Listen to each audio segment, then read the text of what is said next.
Giant rancher noticed his fat settler cook hiding Bruises. What he did next What happened shocked to the your whole arm? town. Who did The this flour to hit you? the wooden counter like What snow happened to your mixed with arm, rust. woman? Martha's did this hands to shook you? worse this Nothing, morning, just a clumsy and Jacob mistake with watched the every stove. tremor from his place by the kitchen door. Blood dotted her knuckles where skin had split. "You gonna tell me what happened?" His voice cut through the morning quiet like an axe through kindling. Nothing happened. Martha kept her eyes on the biscuit dough, pressing and folding with mechanical precision. That blood say different, just clumsy is all. Jacob stepped closer. 6'7" in his stockings, he cast shadows that swallowed half the kitchen. The floorboards groaned under his weight. "Martha, I said nothing happened, and I said that blood tells a different story." He reached for her wrist, gentle despite his size. "Who did this?" She jerked away, flour cascading to the floor. "Don't. Someone hurt you. Someone always hurts someone." "That's just how things are. Not in my house." Martha finally looked up. Her left eye carried the ghost of an old bruise, yellow-green around the edges. "Your house don't extend past that porch, Jacob McKinnon. What happens in town stays in town." "The hell it does." His jaw tightened. "You've been working in this kitchen for 3 years. Never seen you shake like that. Maybe you've never been paying attention. I pay attention to everything that matters. Then you know asking questions gets people hurt worse." Jacob studied her face, memorizing every mark and shadow. Something cold settled in his chest, something that had been growing for weeks. "Who?" he asked again. Martha turned back to her dough. "Some questions got answers that'll burn this whole place down." The morning kitchen suddenly grew heavy with unspoken truth. Jacob moved closer, his boots heavy against the worn floorboards. Martha pulled her apron higher, covering the purple marks that crawled up her forearms like finger-shaped shadows. "Those bruises ain't from falling downstairs. You don't know what you're talking about. I know what a man's grip looks like on a woman's skin." His voice dropped lower, more dangerous. "I know because I've seen it before." Martha's hands stilled on the dough. "Your mama?"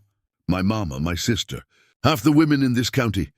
Jacob leaned against the counter, trapping her between his bulk and the stove. "So don't lie to me about falling or being clumsy. Jacob, please. Who was it?" "I can't. You can't or you won't." "Same thing in a town like this." Martha's voice cracked.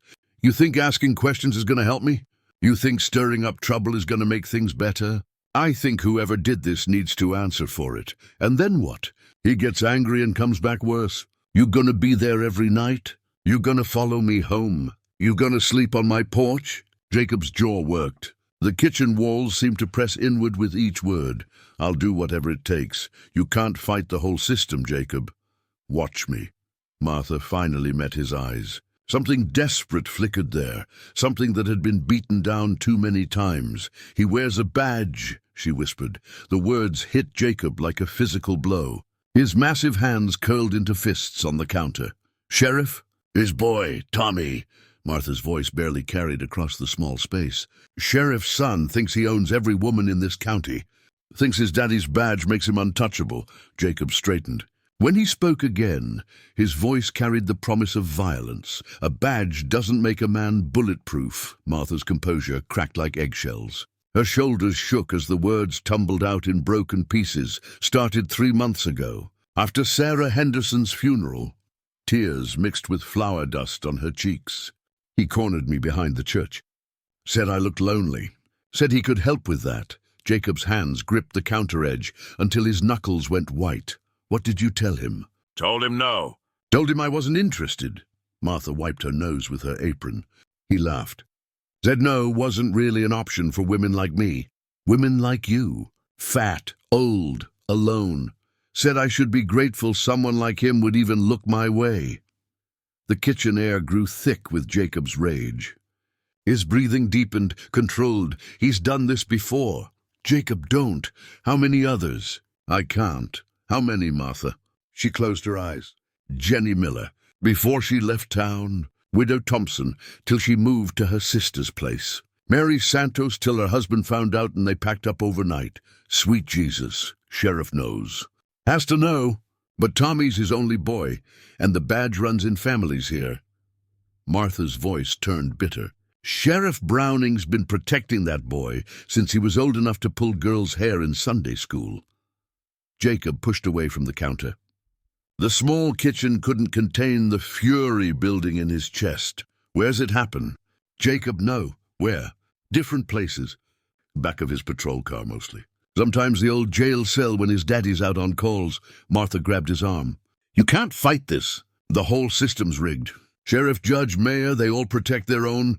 System's about to learn something new. Like what? Jacob looked down at her, and Martha saw something dangerous shift behind his eyes. Something that had been sleeping too long. That some problems don't need courts or badges to get solved. He headed for the door. Some problems just need a man big enough to solve them. Jacob found Tommy Browning leaning against his patrol car outside the general store, badge glinting in the noon sun. The young deputy had his father's weak chin and his mother's mean eyes. When he saw Jacob approaching, something shifted in his expression. Well, look what crawled out of the hills. Tommy straightened, one hand resting on his gun belt. Jacob McKinnon, right? Heard you've been asking questions around town. Heard you've been putting your hands where they don't belong. Tommy's smile faltered. Round them, Main Street grew quiet. Mrs. Peterson stopped sweeping her porch. Old Frank paused mid-conversation outside the barber shop. The whole town sensed blood in the water. That's a serious accusation, big man. It's not an accusation. It's a fact. You got proof of these facts? Jacob stepped closer. Tommy had to crane his neck to meet his eyes. I got Martha's word. That's proof enough for me. Martha's word. Tommy laughed, but the sound carried no humor. Fat old cook's word against a deputy sheriff. Good luck with that. The slap came fast and hard. Tommy's head snapped sideways, and he stumbled against the patrol car. Blood trickled from his split lip. You hit a police officer. I hit a piece of garbage wearing a badge. Jacob's voice carried across the silent street. Badge doesn't make you bulletproof, boy. Don't make you untouchable. Tommy's hand moved toward his gun. Jacob caught his wrist before the weapon cleared leather. Pull that gun. You better be ready to use it. Jacob's grip tightened until Tommy gasped. Because if you draw on me and don't kill me, I'm going to take that gun and beat you to death with it. My father will hear about this. Your father already knows what you are. Just been too much a coward to stop it. Jacob released Tommy's wrist and stepped back. The deputy's face had gone pale, except for the red handprint across his cheek. This ain't over. No, it ain't. Jacob turned to address the gathering crowd. Everyone here needs to know something. Tommy Browning's been forcing himself on women in this town, using his badge to hurt people who can't fight back. Tommy straightened his uniform with shaking hands. You just made the biggest mistake of your life, McKinnon. Jacob smiled, and it was the most terrifying thing anyone on Main Street had ever seen. No, boy. You did. Tommy reached for his radio, but Jacob's massive hand closed around his throat first. The deputy's feet left the ground as Jacob lifted him against the patrol car. Put me down. You're going to stop hurting women. Can't breathe. Answer the question. Tommy clawed at Jacob's fingers. His face turned red, then purple. Jacob loosened his grip just enough to let air through. You crazy bastard. That ain't an answer. Yes. Jesus Christ, yes. Jacob dropped him. Tommy collapsed against the car, gasping and rubbing his throat. Blood from his split lips stained his uniform shirt. You think this is over? Tommy's voice came out as a croak. You think you can assault a peace officer and just walk away? I think you've got two choices. Jacob stepped closer. Leave town tonight or I finish what I started. This is my town. Was your town. Now it's mine. Tommy straightened, reaching for his handcuffs. You're under arrest for assault on a police officer. Jacob laughed. The sound echoed off the storefronts like thunder. You gonna arrest me, boy? You and what army? My father's army. Every deputy in the county. State police if I have to. Your father's scared of me. Has been since we were kids. Jacob grabbed Tommy's wrist and twisted until the handcuffs clattered to the ground. And state police don't give a damn about corrupt small-town badges. Tommy swung wildly with his free hand. Jacob caught the punch and returned it with interest. The blow lifted Tommy off his feet and sent him sprawling in the dust. Blood poured from his broken nose. Get up, Tommy tried to crawl away. Jacob hauled him upright by his collar. I said, get up, please. Women you hurt said please too. Didn't stop you then.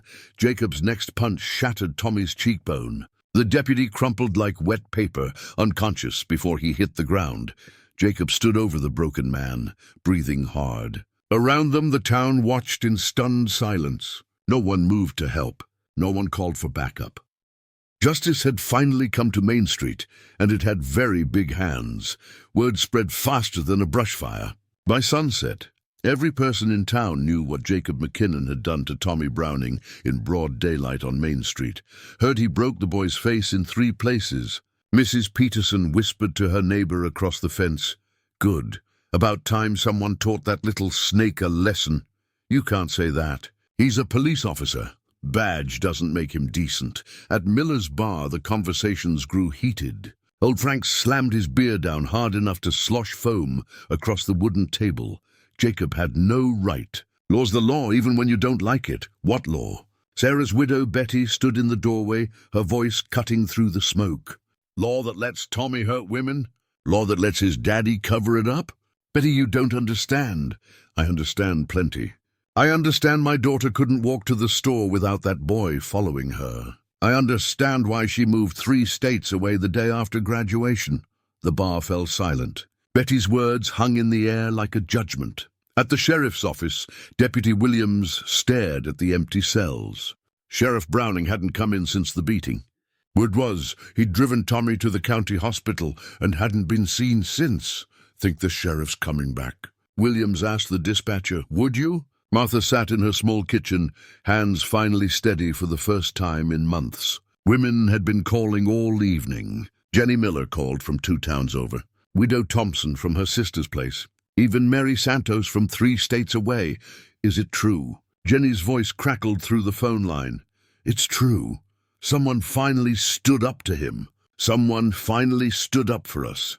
Through her window, Martha watched lights flicker in houses across town. In some windows she saw approving nods. In others, worried frowns. The town was splitting down the middle, and she found herself at the center of the crack. Tomorrow would bring consequences. Tonight brought something the women of this town hadn't felt in years, hope.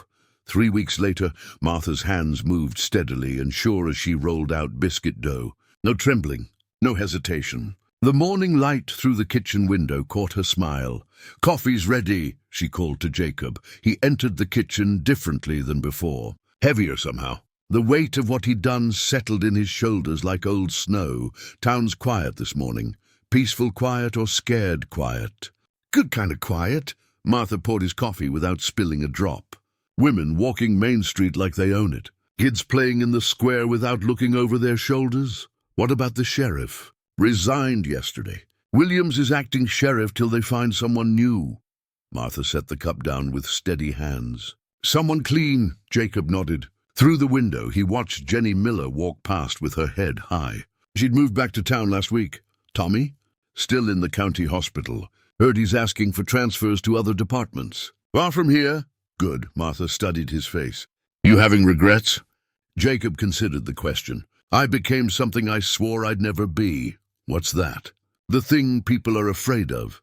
You became the thing bad people are afraid of. Martha wiped her hands on her apron. There's a difference. Is there? Look out that window. Tell me what you see. Jacob watched the morning unfold. Women walked without fear.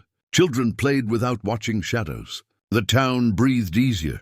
I see people living free. That's what good monsters do, Martha said quietly. They eat the bad ones. Jacob finished his coffee and stood. Outside, the world looked the same, but felt different. Power had shifted hands, and justice wore work clothes instead of badges. Sometimes protecting the innocent meant becoming what others feared. Sometimes that was exactly what the world needed.